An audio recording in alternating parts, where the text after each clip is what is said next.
일본 불매운동으로 인해서 가장 큰 타격을 받은 대마도가 근근히 이어오던 한국 관광객이 끊어졌습니다. 그야말로 제로가 된 상태인데 불매운동 이후에도 한국 관광객은 근근히 방문하긴 했었다고 합니다.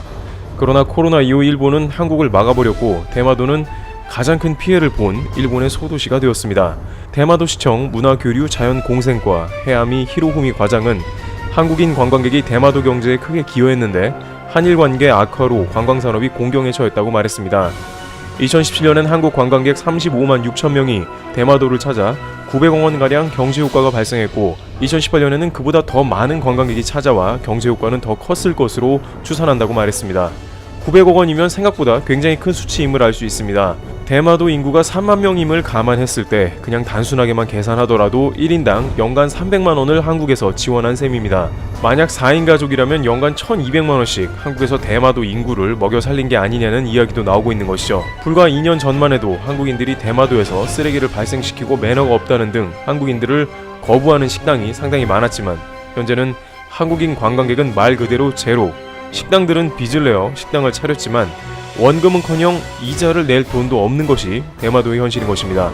특히 정기적으로 대마도에서는 극우 세력 등이 혐한 시위도 행했기 때문에 국내에서 대마도를 가는 것에 대해서 여러 의견이 많았는데 막상 불매운동 및 코로나로 인해 관광객이 감소하자 크게 당황하는 모습이 이어집니다. 대마도 항구에서 내리면 한국인들이 꼭 가본다는 히타카스 항구 인근의 빵집은 이미 폐업한 것으로 보이고 한국인이 줄 서서 먹던 인기 라멘집은 손님이 한 사람도 없을 정도로 한국 관광객이 증발했습니다. 라멘집 점주인 마에다 씨는 이미 작년 9월경에 90% 이상 손님이 급감했고 현재는 완전히 제로라고 전합니다. 특히 대마도는 한국에서 배편으로 저렴하게 갈 수 있어서 일본인조차도 교통비가 너무 비싸 갈 수도 없고 막상 여행 가더라도 다른 지역에 비해서 할 것이 많이 없는 곳으로 온전히 한국인에게만 기대고 있는 특수한 지역이기 때문에 더욱더 피해가 막심한 것으로 풀이되고 있습니다. 일각에서는 한국이 소위 산소호흡기를 달아주거나 완전 회상하게 해준 일본의 소도시들이 상당히 많다고 이야기하고 있습니다. 일본에서 여행 가이드로 일하고 있는 한국인들은 동일본 대지진 이후에 지방 관광업은 사실상 폐업으로 가는 곳이 많았는데 갑자기 한국의 저가 항공과 관광 상품이 대거 개발되었고 이것이 마침 일본의 관광 드라이브 정책과 아주 잘 맞아떨어져서 일본 지방 관광의 르네상스였다고 지난 5년여를 회상하고 있습니다. 그 와중에 한국인들도 피해를 봤다는 소식도 들려옵니다. 일부 한인들은 일본 본토보다 저렴한 대마도의 부동산 혹은 렌터카 산업에 투자한 곳으로 전해집니다. 대마도에서 20년 넘게 낚시 민박을 운영했던 한국인 A씨는 수출 규제 이후 1차로 90%의 손님이 감소하는 충격이 온 데다가 코로나로 인해서 20년간의 사업이 사실상 끝이 난 것 같다는 이야기를 전하고 있습니다. 대마도는 한국에서 건너온 많은 낚시꾼들로 한때는 자리가 없을 정도로 상황을 이루며 영업해왔습니다. 그들 고성 방가로 지역 주민은 항의하기도 하고 발생시킨 쓰레기로 한국인이 안 왔으면 좋겠다고 말하기도 했습니다. 물론 여행객으로서 꼭 지켜야 할 매너들이지만 이제는 그마저 그리운 왕년의 대마도 관광객이 된 것입니다. 실제 대마도는 올해 대마도 해변에 쓰레기 치우는 행사도 취소했습니다.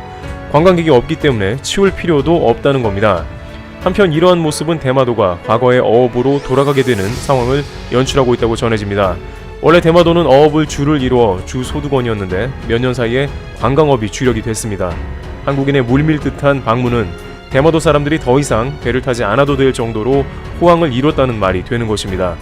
어선 수리나 연료비 등 막대한 운영비가 들어가는 어업 대비 한국인 대상의 민박이나 식당은 그저 차려놓기만 하면 손님들이 와서 돈을 내주는 비즈니스이기에 어업 대비 초반의 작은 투자금으로 고수익을 연중 낼 수 있는 알짜 사업이었고 특히 한국보다 남쪽에 위치해 연중 크게 비수기도 없던 대마도였기에 이런 상황은 더 뼈아픈 것으로 전해집니다. 그러나 이제 다시 그들은 한 구석에 치워놨던 그물을 들고 바다로 나가야 되는 상황에 기가 막힌 것입니다.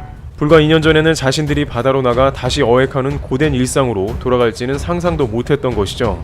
대마도에 거주하는 일본인들은 아베 정권에 대해 불만이 매우 큰 상태입니다.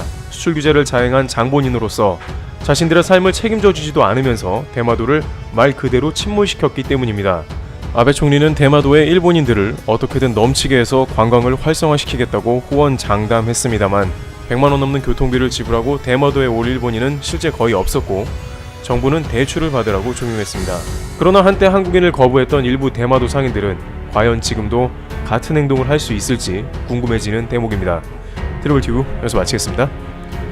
감사합니다.